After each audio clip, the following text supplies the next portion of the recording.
zero. Chandrayaan-3 has been launched successfully. But आप में से काफ़ी लोगों को ये सवाल होंगे कि यार क्या पर्पस होता है ऐसे मिशंस का, क्यों इंडिया स्पेस पे इतने पैसे खर्च रहा है और इतना फोकस कर रहा है। यार गरीबी पे ही फोकस कर लो, भारत के लोगों पे ही फोकस कर लो। Is all things is beneficial और नॉट। आप में से काफ़ी लोगों को इससे भी ज़्यादा कई तरह के सवाल होंगे।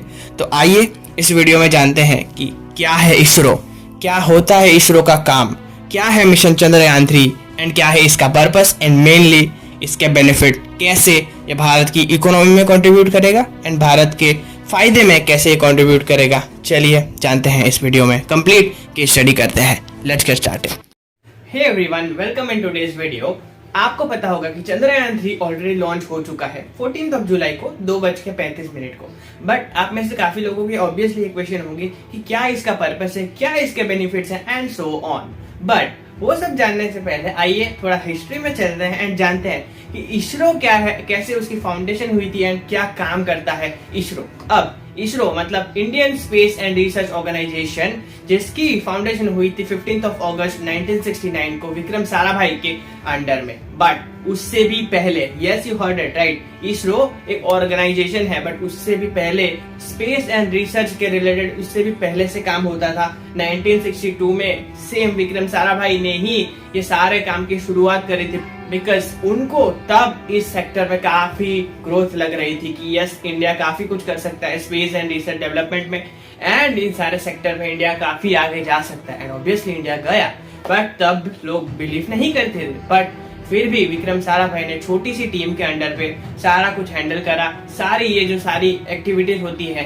स्पेस की, सैटेलाइट की एंड जो भी कुछ एक्टिविटीज होती है वो विक्रम साराभाई ने शुरू करी। इन 1969 पे इन सारी एक्टिविटीज के लिए प्रॉपर एक ऑर्गेनाइजेशन की स्थापना करी गई, जिसको हम आज इसरो के नाम से जानते हैं, Indian space and research organisation. जो पहले इनकोस्पार्क के नाम से जाना जाता था, Indian national committee for space and research, but अब है ISRO, Indian and space research organisation, जो एक पूरी इंडिपेंडेंट ऑर्गेनाइजेशन है अंडर इंडियन गवर्नमेंट। अब ये काम क्या करती है? काफी कुछ काम करती है, जैसे कि सैटेलाइट लॉन्च, जैसे कि सारी स्पेस एक्टिविटीज करना, वहां पे रिसर्च करना कि कैसे स्पेस का सरफेस काम कर रहा है, क्या क्या एक्टिविटीज स्पेस में हो रही है, जैसे कि ल्यूनियर एंड मार्स में क्या क्या गतिविधियां हो रही है, एक्टिविटीज हो रही है। इससे बेनिफिट होते हैं, क्या होता है आगे हम लोग जानेंगे। बट अभी ये सारी एक्टिविटीज हो रही है, इंडिया के लिए ये करता है इसरो, अमेरिका के लिए ये नासा करता है, इसी तरह डिफरेंट कंट्रीज के डिफरेंट ऑर्गेनाइजेशन है। बट अब इसरो सैटेलाइट भी बनाता है, इसरो ये सारी एक्टिविटीज भी करता है। स्पेस के रिलेटेड जो सारी एक्टिविटीज होती है, जो सारे डेवलपमेंट रिसर्च होते हैं, वो इसरो के हेड में है। आप इतना जानिए, ज्यादा अभी इंफॉर्मेशन हम इसके रिलेटेड नहीं जा रहे। अब जानते हैं चंद्रयान 3 क्या है। तो चंद्रयान 3 मिशन चंद्रयान 2 का कंटिन्यूअस मिशन है। क्यों? आपको ये भी पता होगा कि 2019 में चंद्रयान 2 मिशन करा गया था। हम ल्यूनियर मतलब चांद की सरफेस को जानना चाहते थे कि कैसे उसकी सरफेस काम करती है, क्या है उसकी पूरी एक्सप्लोरेशन, उसके बारे में रिसर्च करने के लिए इस मिशन की डेवलपमेंट की गई थी। ये उसका एक कंटिन्यूअस मिशन है।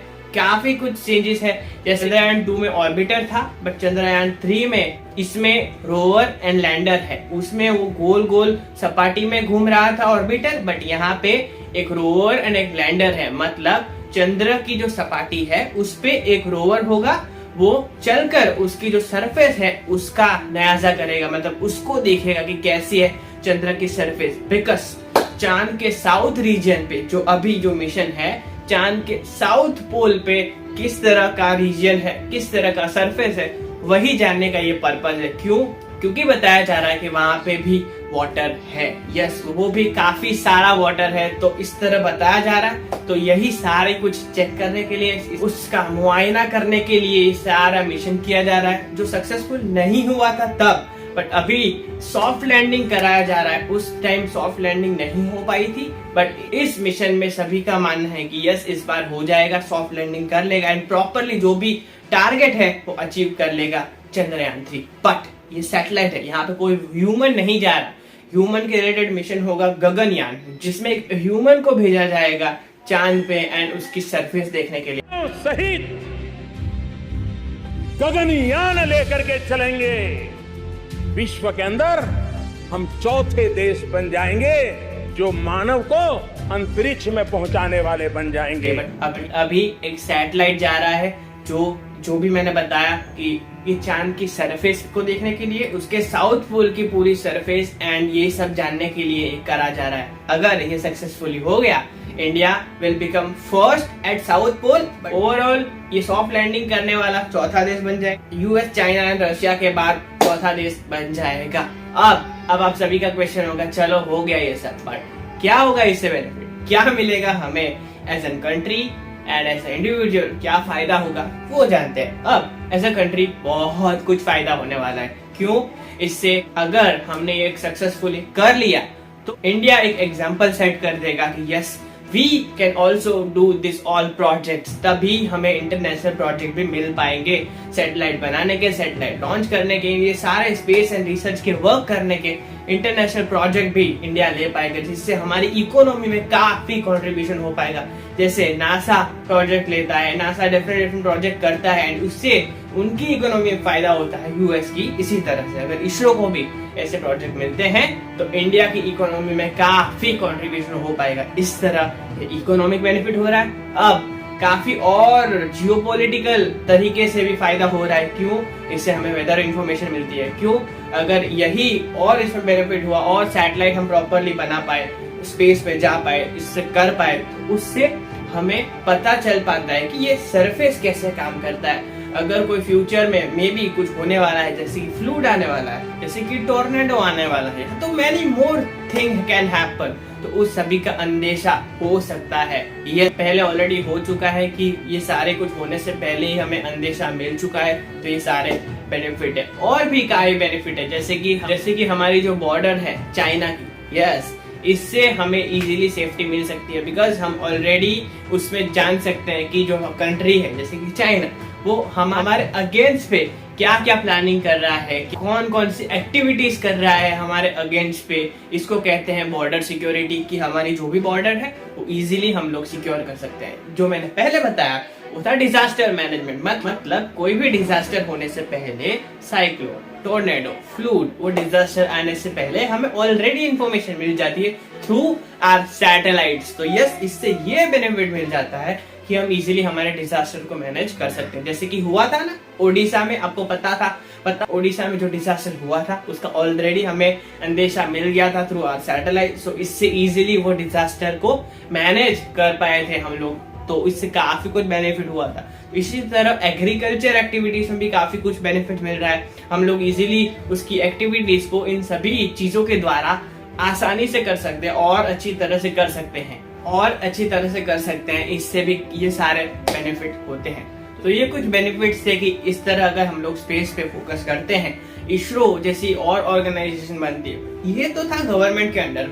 अब अगर ऐसी प्राइवेट कंपनीज भी बन जाती है जो स्पेस के प्रोजेक्ट करती है, जो सैटेलाइट बनाती है और इसी तरह स्पेस एंड रिसर्च के प्रोजेक्ट्स उठाती है और एक्टिविटीज करती है, तो और भी फायदा हो सकता है। यस, इंडिया फोकस कर रहा है स्पेस सेक्टर पे एंड ऐसे सारे सेक्टर पे अभी भारत धीरे धीरे फोकस कर रहा है। अभी भारत में अराउंड 140 स्टार्टअप्स होंगे जो स्पेस के रिलेटेड एक्टिविटीज कर रहे हैं। कोई सैटेलाइट बना रहा है, कोई सैटेलाइट को लॉन्च कर रहा है एंड डिफरेंट एक्टिविटीज कर रहा है। बट इतना भी फोकस नहीं हो रहा। आपको पता होगा कि यूएस में स्पेसएक्स जैसी कंपनी है जो रीयूजेबल रॉकेट्स बनाती है। इसी तरह अगर इंडिया में भी ऐसी एक्टिविटीज होने लगती है, ऐसी कंपनीज को फॉर्म करने लगता है, तभी भी ज्यादा बेनिफिट हो सकता है। यस, धीरे धीरे we are learning and we are growing as a country, but yes, और भी डेवलपमेंट की जरूरत है जिससे हमारे स्पेस सेंटर पे, जिससे हमारे इस डेवलपमेंट पे हमें बेनिफिट मिल सके एंड एज ए कंट्री हमें फायदा हो सके। तो ये था एक ब्रीफ इंफॉर्मेशन, ज्यादा डीप में हम लोग नहीं गए थे बिकॉज आप अभी इतना डीप में समझ भी नहीं पाओगे। तो हमने शॉर्ट में समझा था कि क्या था इसरो, क्या वो काम करता है, क्या था चंद्रयान 3, क्या है इसके बेनिफिट एज ए कंट्री, क्या क्या फायदे होते हैं, ये सब हमने जाना। अगर आपको डिटेल में केस स्टडी चाहिए इसके ऊपर बता देना कमेंट में। विक्रम साराभाई के ऊपर जल्दी एक केस स्टडी आएगी कि कैसा रहा उनका जीवन, क्या थे उनके माइंडसेट, वो हम लोग जानेंगे और हम कैसे हमारे लाइफ में उसको इम्प्लीमेंट कर सकते हैं वो भी जानेंगे।